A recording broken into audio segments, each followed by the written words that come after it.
E aí, gente que assiste meu canal, tudo bem? Hoje eu tô aqui para poder falar um pouco sobre uma obra muito importante chamada A Saga de Caraíva.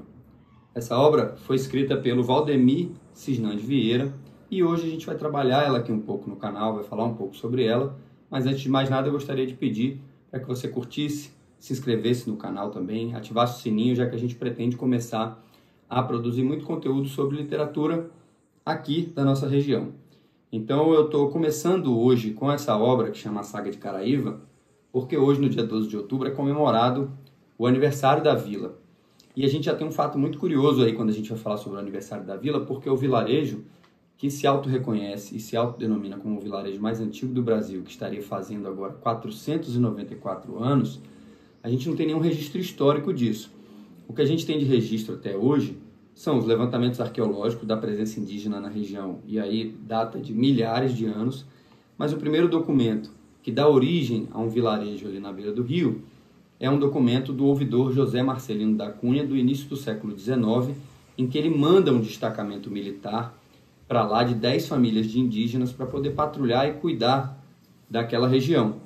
Então, esse registro documental, ele existe desde o início do século XIX, mas os moradores se reconhecem e comemoram como sendo 494 anos, e natural, já que grande parte, a grande maioria dos seus moradores é formada por indígenas, consequentemente a ocupação indígena ali é muito anterior à criação do destacamento militar por conta desses levantamentos arqueológicos. Mas fazendo esse contexto rápido, a ideia é apresentar aqui a Saga de Caraíva, a obra do Valdemir Cisnandi Vieira, que é uma obra que, para começar, ela foi criada sem editora. Então, ela não foi lançada por editora nenhuma. Você não vai encontrar essa obra para poder comprar na internet, você não vai conseguir encontrar essa obra disponível, por exemplo, em e-book. Essa obra ela foi impressa de forma autônoma, a partir do apoio de alguns moradores, enfim, de alguns empresários de Caraíva, foi que fizeram um apoio para poder imprimir essa obra foi impressa ali no início dos anos 2000, 2002 ou 2003. Ele diz que as pesquisas começaram em 2002 e que lança esse livro no final de 2002 ou início de 2003. Esse registro específico não tem aqui, mas é um livro que conta essa história. Eu já começo falando sobre o título, que eu gostei muito da ideia de um título chamado A Saga de Caraíva, porque quando a gente vai pensar em Caraíva enquanto saga, parece que Caraíva é um personagem humanizado, Então, assim, você imaginar essa saga de Caraíva, do vilarejo, eu acho que traz um pouco dessa visão um pouco humanizada desse espaço e de todas essas aventuras, enfim, que esse vilarejo passou ao longo do tempo para poder se tornar o que é hoje. O Valdemir, ele é nativo de Caraíva. Ele nasce em Porto Seguro, mas ele é nativo, a família é nativa de Caraíva, foi criado lá a vida inteira, e ele teve a oportunidade de estudar, o que era uma coisa rara naquela região. Até então, existiam poucas escolas, poucos professores, e uma das pessoas que foi professora do Valdemir foi a Duca que está lá até hoje fazendo grandes obras, e tem essa marca registrada de Caraíva. Por onde você anda em Caraíva, você encontra as pinturas da Duca, as casinhas coloridas, o céu estrelado, aquela representação tão bela de Caraíva, feita pela Duca. A Duca também foi professora no vilarejo, assim que chegou, na década de 70, e um dos alunos da Duca foi o Valdemir. E o Valdemir, inclusive, agradece ela na obra, enfim, e ele se torna autodidata também em pintura. Então, o que eu acho interessante da obra, além das histórias que são contadas no livro, o que eu acho interessante na obra é que as gravuras, as pinturas que são apresentadas no livro, todas elas são do próprio autor. Então, tem várias pinturas, várias gravuras, enfim, vários trechos em que depois eu vou colocar aí naturalmente para que vocês vejam enquanto eu falo sobre cada trecho aqui desse livro. Mas o mais legal é perceber que um livro como esse, escrito por um nativo, que ouviu os nativos e foi, a partir dessa transmissão da oralidade, contando a história de Caraíva. Porque até então a parte bibliográfica de Caraíva é praticamente nula. Caraíva não tem muitos registros históricos documentais que permitam que as pessoas façam um levantamento pormenorizado do que acontecia no vilarejo. Então, através da oralidade, através dessa transmissão, foi que ele reuniu todas essas histórias aqui, ouvindo os mais velhos, os anciãos, ele foi ouvindo e colocou tudo isso nesse livro. Então, eu estou gravando, inclusive, no dia do aniversário de Caraíva, dia 12. É realmente uma oportunidade muito legal para você que quer saber mais da história de Caraíva, conhecer um pouco da saga de Caraíva. O que eu acho interessante para começar a gente fazer a análise desse livro é que ele já começa fazendo um debate sobre o nome de Caraíva. Porque quando a gente vai analisar os registros históricos de Caraíva, Caraíva nem sempre foi chamada de Caraíva, e sim, antes era chamada de Caramimoã ou Cramimoã. Era o nome que era dado não só para o vilarejo, mas também para o rio. Então, todo esse desenvolvimento ali, com essa parte documental, ela acontece primeiro com o nome de Cramimoã. E esses registros como Caraíva só vão surgir a partir do iniciozinho do século XX. Não dá para saber exatamente o motivo, ele traz até quase um conto folclórico assim, da razão pela qual mudou, porque o início, né, o prefixo Cará manteve, Caramimoã e Caraíva. Entretanto, o que alterou foi o Mimoã, ou Memoã, que seria uma espécie de vegetação, alterou para o Iva, e que o que se conta na vila, o que se contava é que esse Iva, na verdade, vinha de um pescador que chamava Iva, e Cará é um peixe, então que muito provavelmente esse nome seria uma homenagem a esse pescador, enfim, que pescava esse tipo de peixe, mas a gente realmente não tem nenhuma outra informação da origem etimológica do nome de Caraíva. Então ele faz e traz ainda, eu vou colocar na tela, uma belíssima pintura de Cará, do peixe, que segundo ele daria o nome ao rio. Logo no começo, fazendo um paralelo até com as descobertas históricas da origem do vilarejo de Caraíva, que data mais ou menos ali do início do século XIX, ele também vai falar que é justamente no século XIX que as primeiras ocupações vão acontecendo, as roças de mandioca, a exploração ali da farinha, da piaçava naquela região. E um trecho muito legal que ele fala aqui é que toda vez que iam fazer uma escavação ou implementar algum tipo de cultura ali no solo da região, sempre encontravam resquícios arqueológicos de barro dos indígenas que tinham ocupado aquela região.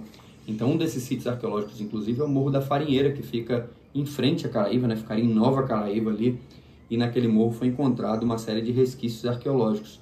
E ele, ouvindo os mais velhos, ele traz um trecho que é muito interessante, que diz: os antigos diziam que nesses potes de barro os indígenas enterravam seus falecidos mais novos e os idosos eles queimavam. Com essa espécie de ritual, eles acreditavam impedir que os corpos dos índios velhos se transformassem em onça pelada, uma fera que, segundo eles, era imortal às armas e devorava a tribo. Então, perceba o quanto que é interessante essa tradição, ainda que pela oralidade, transmitida, e essas histórias ainda sendo contadas, e essa relação muito íntima com a questão da natureza, né, da importância dos animais, dessa animalização, né, da onça, enfim, do indígena que se transforma em onça e que devorava a vila e que por isso precisava passar por esse ritual, enfim, da queima do corpo. Então, muito interessante ele começar falando um pouco sobre isso, sobre o que se encontrava, sobre essa questão dos resquícios arqueológicos, porque é uma forma que eu acho que faz essa conexão com esse passado das primeiras ocupações humanas na região de Caraíva. Um outro fator interessante que ele traz, e que eu acho muito legal da gente constar aqui, é que ele traz um antigo mapa de Caraíva. E com esse antigo mapa, ele traz uma série de fatos históricos relacionando nesse mapa, mostrando as coisas que mudaram geograficamente ali na região de Caraíva. Uma delas, que eu achei muito interessante, é o fato de que havia toda uma região entre Barra Velha, passando pelo Xandó, indo até a foz do Cramimoã na época, havia também um rio que corria praticamente rente à praia. Ele não era bem um rio, ele explica que era uma espécie de sequência de lagoas em que era possível navegar e que os produtores de piaçava produziam essa piaçava e navegavam através de todo esse espaço. O que é legal de perceber é que até hoje você percebe que lá existe uma baixada, uma espécie de brejo, sempre quando chove fica uma região realmente mais alagada. Então ele traz esse mapa mostrando que antigamente havia uma espécie de outro braço de rio ou de navegação que permitia que a piaçava fosse levada até a foz, e ela passava justamente por onde, rente à praia, paralelo à praia, ela passava, passando por Barra Velha, passando pelo Xandó e chegando até a foz do Rio Caraíva. E a própria foz do Rio Caraíva não ocupava o espaço que ocupa hoje. Segundo ele, a foz ficava, ela projetava mais ao norte, onde hoje é terra seca. Então, onde hoje tem um grande coqueiral na margem norte do rio, muito provavelmente a foz do Rio Caraíva saía justamente mais a norte, passava por dentro desse coqueiral e ia sair lá no meio da praia, em direção ao Satu. E hoje não, hoje essa foz sai ali, então ele até faz, eu vou colocar também essa imagem, ele faz essa distinção entre as fozes do rio, aí qual que realmente indica a atual e a outra. Ele também mostra um outro trecho do rio que fazia uma curva muito significativa e que escravizados teriam aberto para poder encurtar essa distância para facilitar a navegação, que é chamado de vala até hoje. Enfim, que tem tudo isso explicado nesse mapa, que eu acho muito interessante, porque vai mostrando essa mudança geográfica que toda essa região passou. Um outro trecho muito interessante do livro vai tratar de um conflito que aconteceu no século XIX entre dois proprietários de terra, um que chamava Neabade e outro que chamava José Antônio.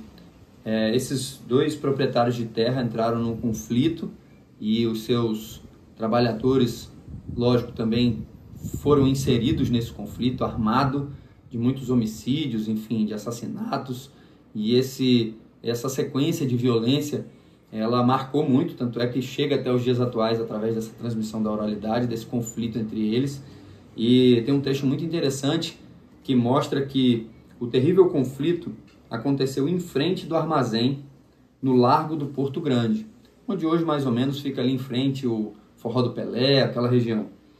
Enquanto Neabade se achava em segurança dentro da barcaça, o seu bando perdia a batalha. O armazém foi invadido.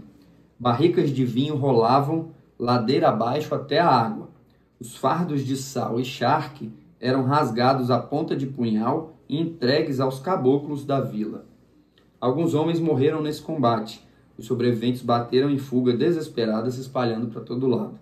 Os que sabiam nadavam até a barcaça que naquele momento se preparava para partir.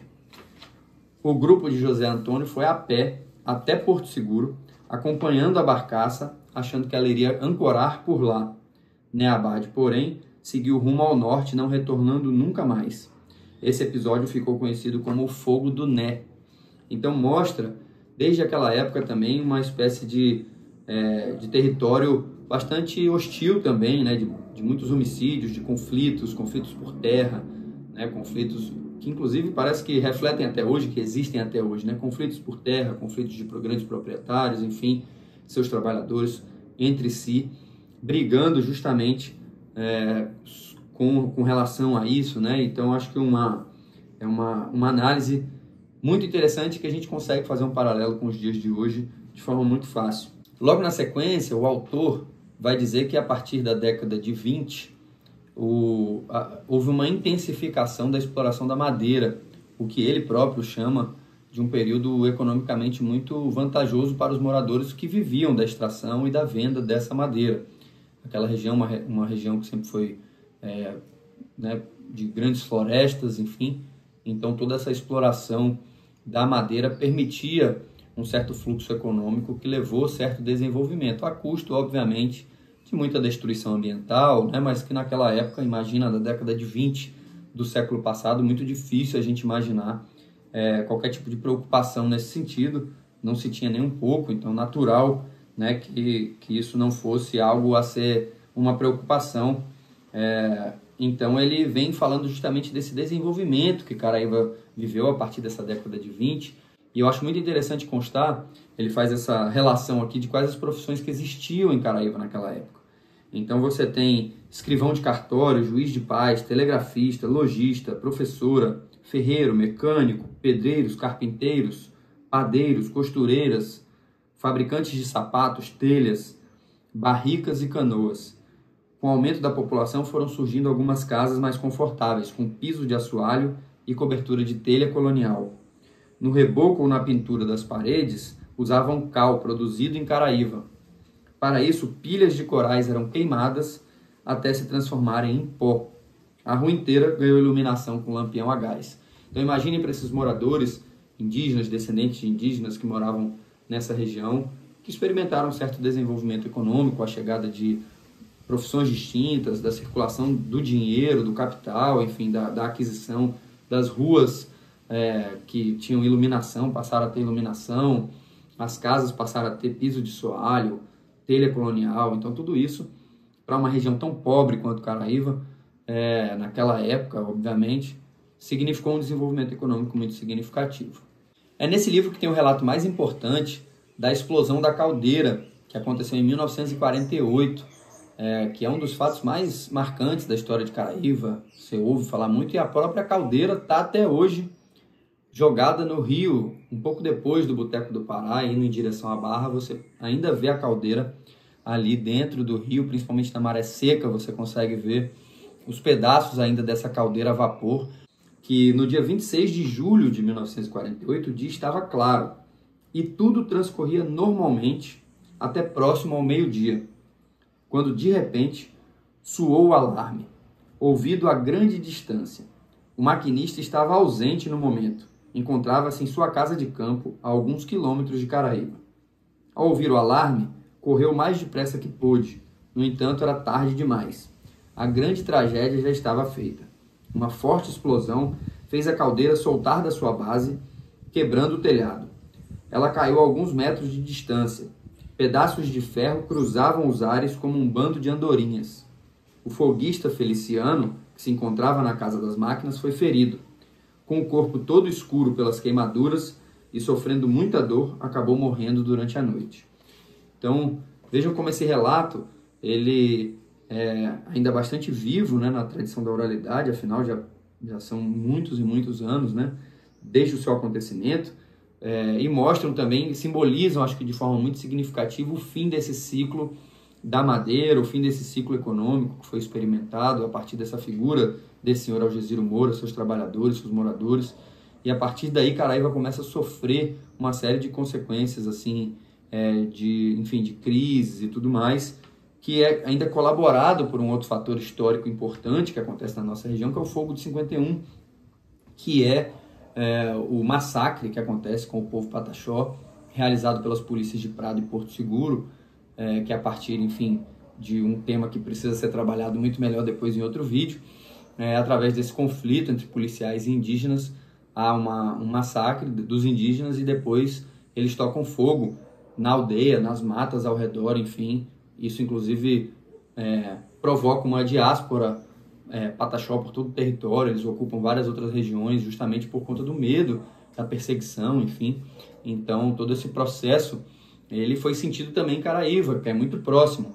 Mas é interessante a gente perceber a visão do Fogo de 51 a partir de um relato dos nativos de Caraíva que não são Pataxó, então não fizeram parte diretamente.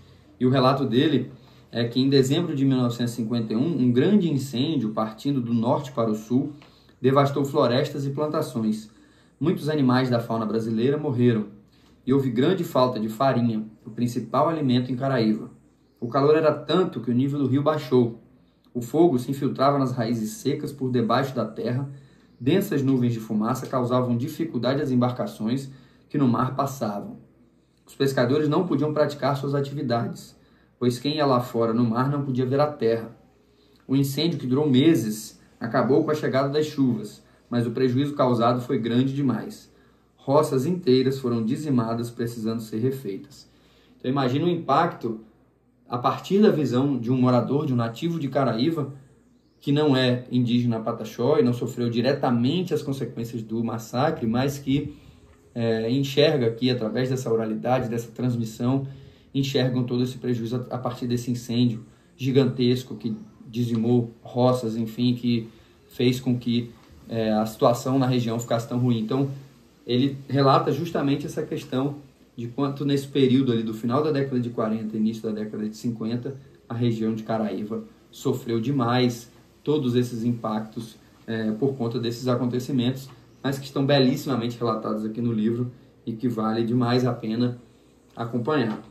Um interessante relato também que ele traz nesse livro é que em 1973 apareceu em Caraíva o senhor Jonas, um certo agente da Flonibra, que era uma subsidiária da Companhia do Vale do Rio Doce, obrigando muitos donos de roças a venderem suas terras a preços baixos para a companhia que ele representava.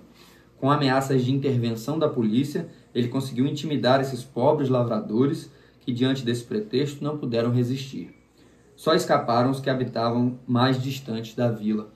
Então, depois percebe-se já essa chegada de pessoas, mais uma vez, interessadas na exploração da terra, enfim, da expulsão dos seus moradores, da gentrificação, né? A gente já consegue perceber esse processo acontecendo em várias fases, de várias formas diferentes, mas com um contexto sempre muito parecido, dessa vez com esse tal de senhor Jonas da Flonibra, que é uma empresa que tem uma história longa aqui na região de Porto Seguro, enfim, justamente da obtenção dessas terras, dessa relação com seus moradores. Isso também aconteceu em Caraíva, conforme relatado aqui nessa obra da saga de Caraíva.